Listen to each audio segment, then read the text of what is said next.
How you doing? This is John, and welcome to John's Long Box. Normally, I don't like to do two consecutive comic book issues in a row, but I make an exception because I just love this story so much. So this is the second time I've done this. The first being with that Fantastic Four and Claw, the Molecule Man. But here we have DC Comics. This is Swamp Thing, issue 39, 75 cents, August 1985. Look at this cover. There's no unnecessary words or anything like that. This is just show off the wonderful art of Steve Bissett and John Totleben. Just gorgeous art. I'll talk more about them in a second. And I forgot to talk about the credits of the team last issue, so I'll bring that up now. So again, this is the 50th anniversary of DC Comics. So this is the same year as the Crisis on Infinite Earths. And while Crisis on Infinite Earths intruded on all the comics DC was publishing, they mercifully, or maybe Alan Moore tyrannically, kept the editors from interfering in this comic. The only thing that I could think of that interfered with, well, not even interfered, the only really Crisis on Infinite Earth tie-in was you saw Swamp Thing and Constantine on the Monitor satellite in issue number 1 of the Crisis. So the Swamp Thing comics, I guess they recognized this was an important comic. Leave it alone. Just look at. Okay, so let's look at the comic proper. And this is the actual comic I bought off the shelf. I treated them really well. These are good condition. So superpowers. I love these toys. These were the original superpowers. And I love this. The keeps were actually cloth. These were great. I had all these, and I stupidly gave them away, and the nephew that I gave them away to threw them away after a few months. Wasn't interested. Should have just given them back. I shouldn't have given them away. It's my fault. So let's look at the indicia, which I forgot to do last. Issue 39.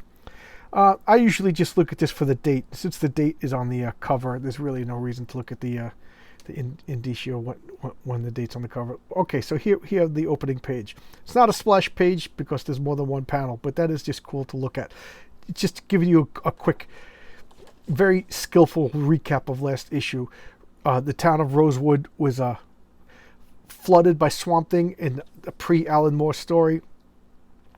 There were punk rock vampires, like total.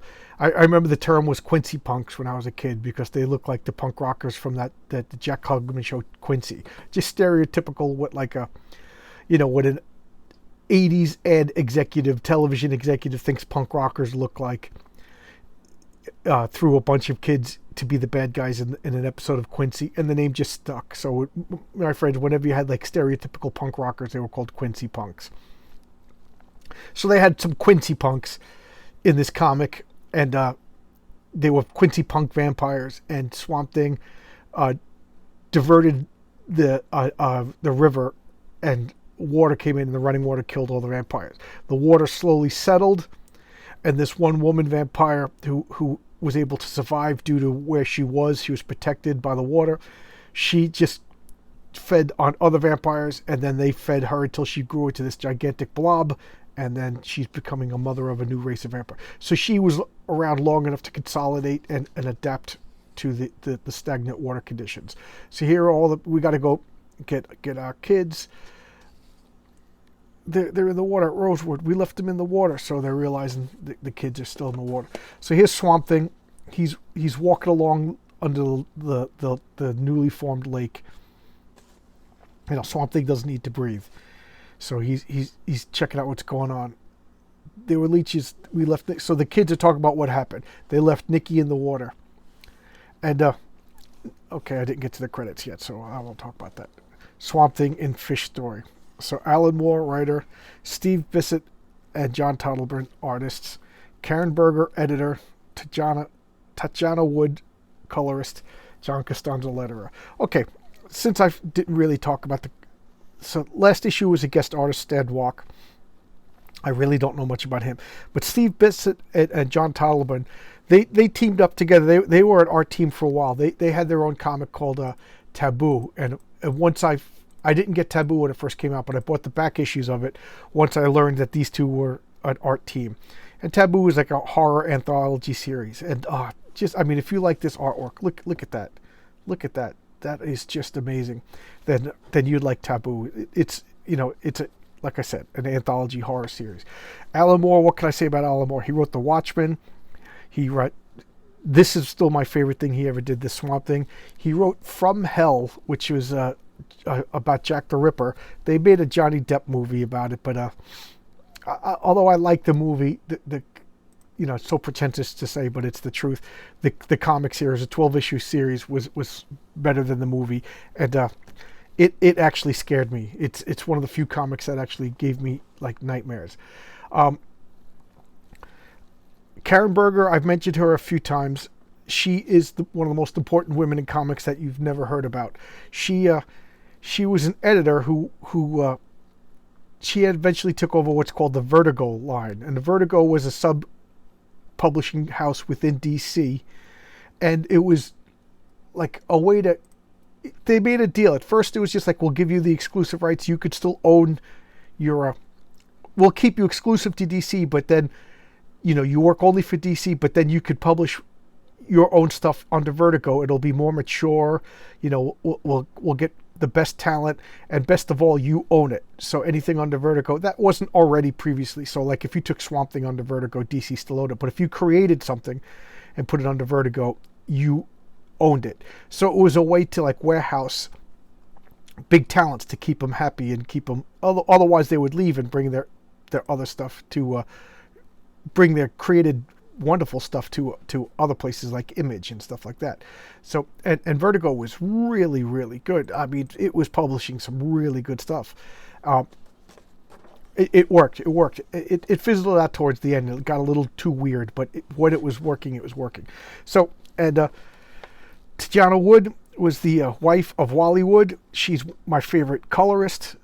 She works with the old-fashioned inks and brushes, and I just love her art. It's very subtle. You see, you don't get that gradation of where one color just blends into the next. There's like a line. You don't get that until they do computerized coloring. Just so good. She's very subtle. She doesn't overpower. She lets the art. She enhances the art, not overpowers the art. Just love her. And then she's also the wife of tortured artist Wally Wood. And John Costanza, he's one of my favorite letterers. I have about 5 favorite letterers, so he's in the top 5 letterers. Just look at this beautiful art. So now Nikki's parents are going to go find Nikki, and here's Swamp Thing wandering the lake bottom when the Quincy Punk vampires come out and attack. So that just undead. Look at this creepiness just coming out of the murk.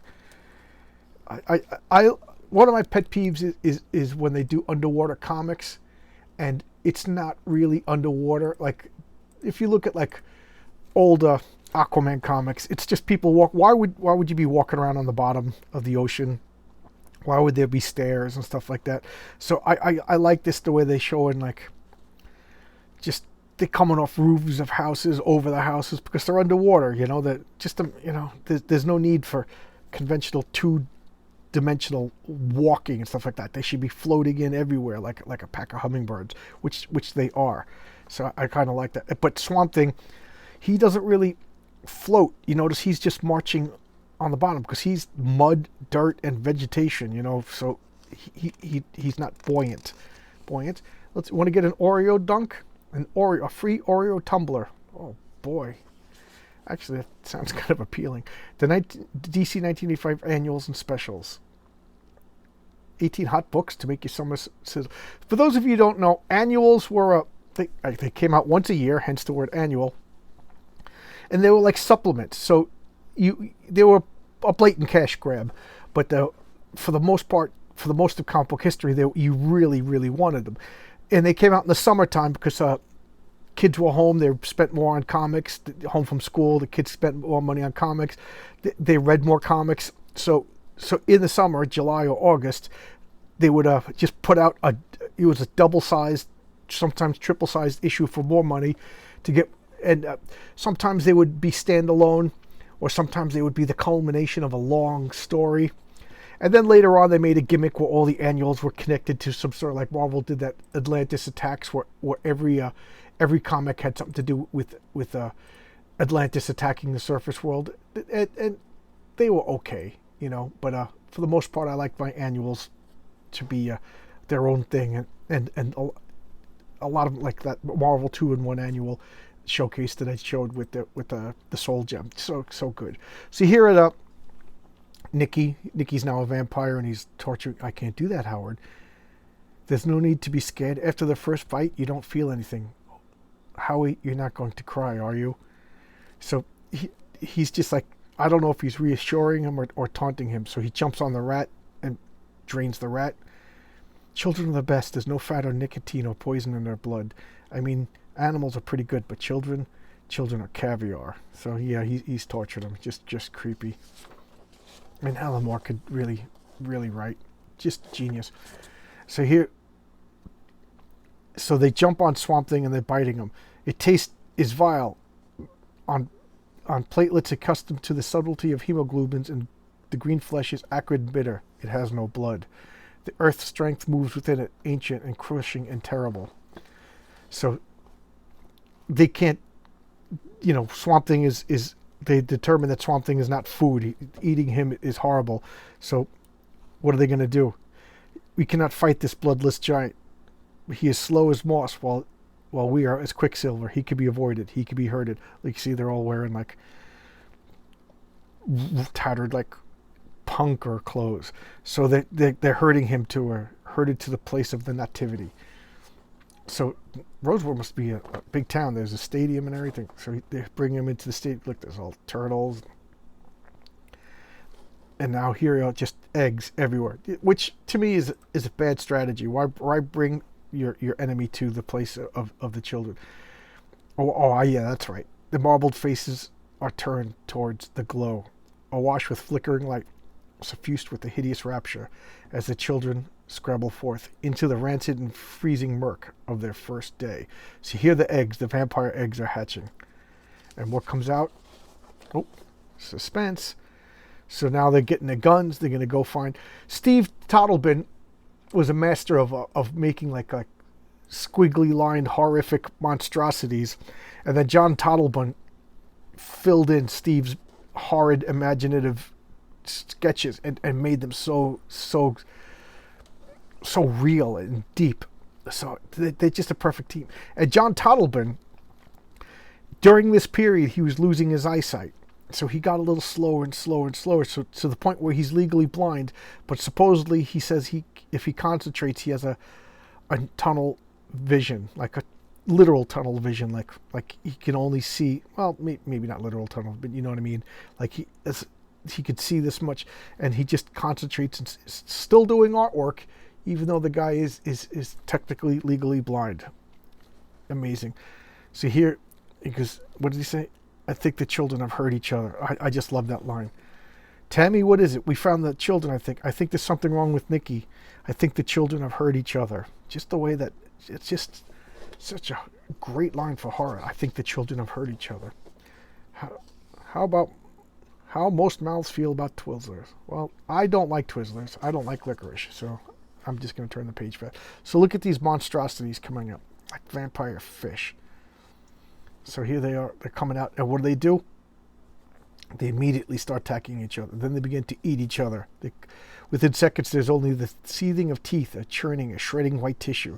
The dancers circle. The remote and cod-like eyes glitter with parental adoration. I watch transfixed. So look at what. Just look at this face. The weak are devoured by the strong, and then are ground between the jaws of the stronger yet. Natural selection is accelerated to a frantic holocaust of bone and madness and cannibalism, and in the end there's only one remains alive. Look at that horror. Look at that. So that's the monster that's gonna arise from all of this murky gloom. Oh man. Massive and bloated, gorged upon its siblings, it pauses and takes stock of its surroundings. It licks pulp from dreadful splattered talons and considers what to do next. That is a luxury I can't afford. I have delayed for too long.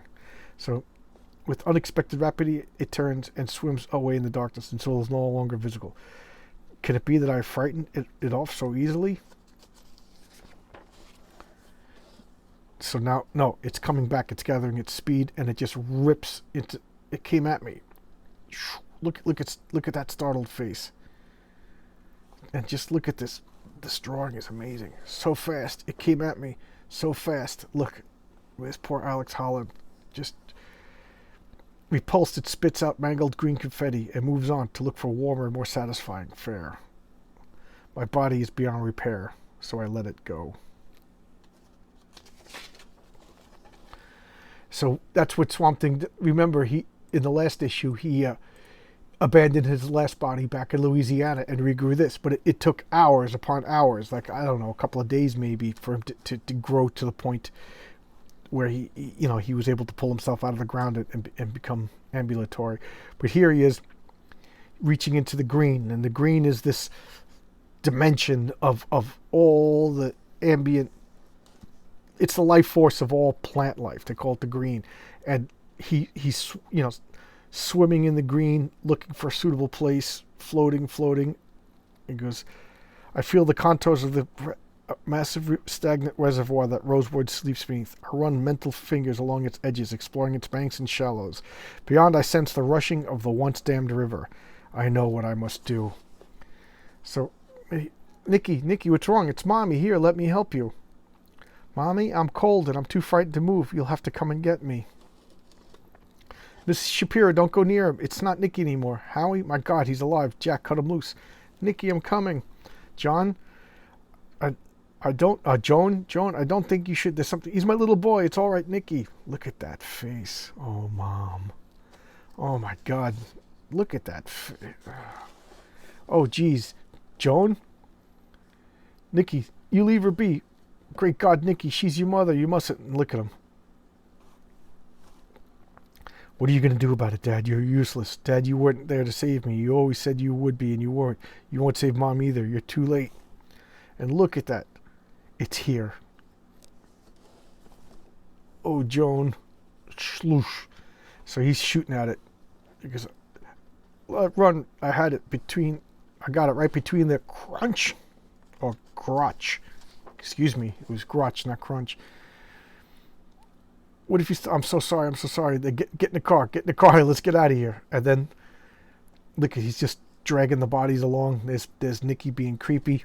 And Swamp Thing is just... He's like a disembodied green spirit reaching out with his consciousness. And here comes the... look at that silhouette. What a horrific creature. I begin to flex my muscles. And what happens? He's animating all the vegetation around the man-made lake, the Swamp Thing-made lake, and he's convulsing. What? An earthquake? What's going on? I shrug my vast and buried shoulders, and the waters of Rosewood rejoin the mother cart that birthed them. So look, that's what. Look at this Swamp Thing's. So he's bursting. He goes, and the water is moving. It no longer stands content in its own slime and putrefaction. It runs, eager to rejoin the river, running water. One by one we melt, flesh suddenly made liquid. Our skeletons undress themselves.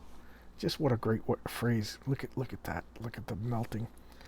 Why must we be destroyed? We ask for very little. Only a home that we could call our own. Some livestock to provide for our food, and a safe place to raise the children. The water level drops. The slime-shrouded buildings rise up. We are dissolving into the cold and rushing darkness. So here's that fish creature just there. Look at Rosewood Grocery. It's kicking a skeleton. Well, where are you? Come out. I haven't got all bloody. And well, Constantine, complete regeneration in 51 seconds. That's pretty good. I told you you'd learn something if you stuck with me. So, Constantine, I kept my bargain and cleaned up the mess. I require more knowledge than that in exchange. You for a botched job like this? Are you joking? Botched. A kid and his parents survived. They got out to tell the story. The whole point was to stop what's happening.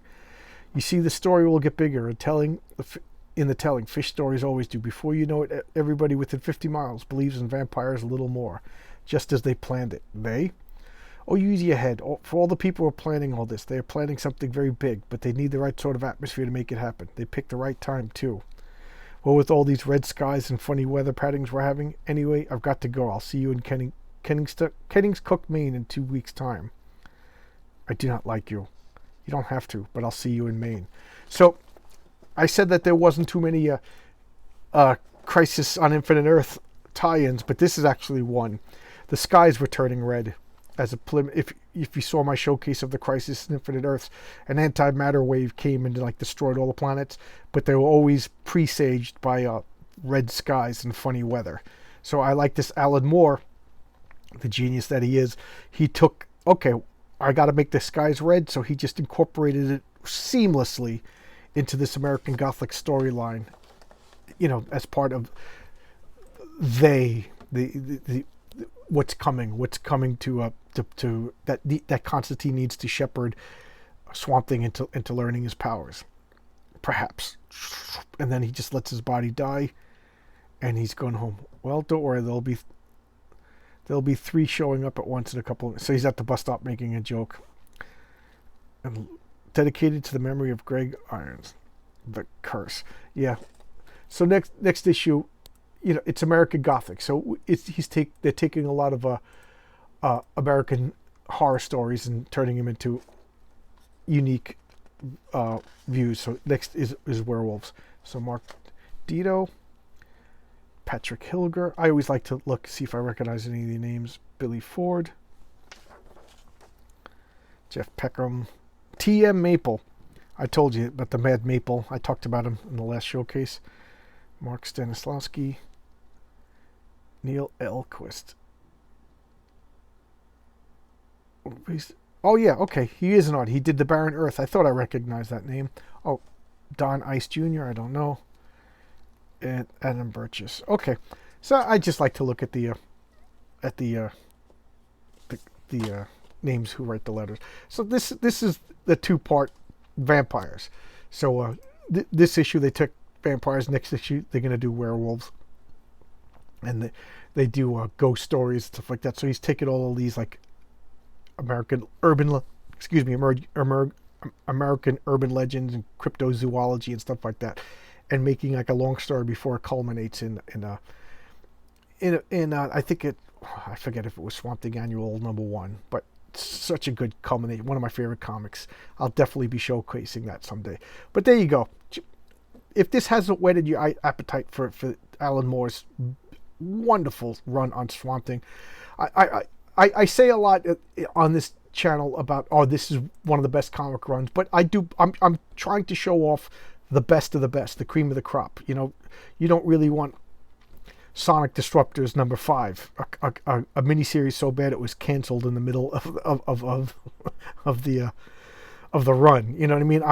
I want to have some fun doing this, and I want to share my love of some of the best comic books ever produced. It's just so good. You will enjoy this. I guarantee it. You know nothing about me other than I love comics, so take my word. This is something you will like. I don't know who you are. I don't care what color you are. I don't care what nationality you are. I care nothing. I just know that you will like this. If you have an interest in comics, this is for you. So pick up the trades. They're constantly in publication. Just go look for Swamp Thing, Alan Moore, buy it. Okay? Thanks a lot. Enjoy. Please like my videos. I'm getting a little bit more engagement as far as comments. Thank you. Please recommend me out there. My sub count is just as stagnant as the waters of Rosewood. It's a shame. Maybe we're all vampires. But there you go. Thanks a lot. See you around. Bye-bye.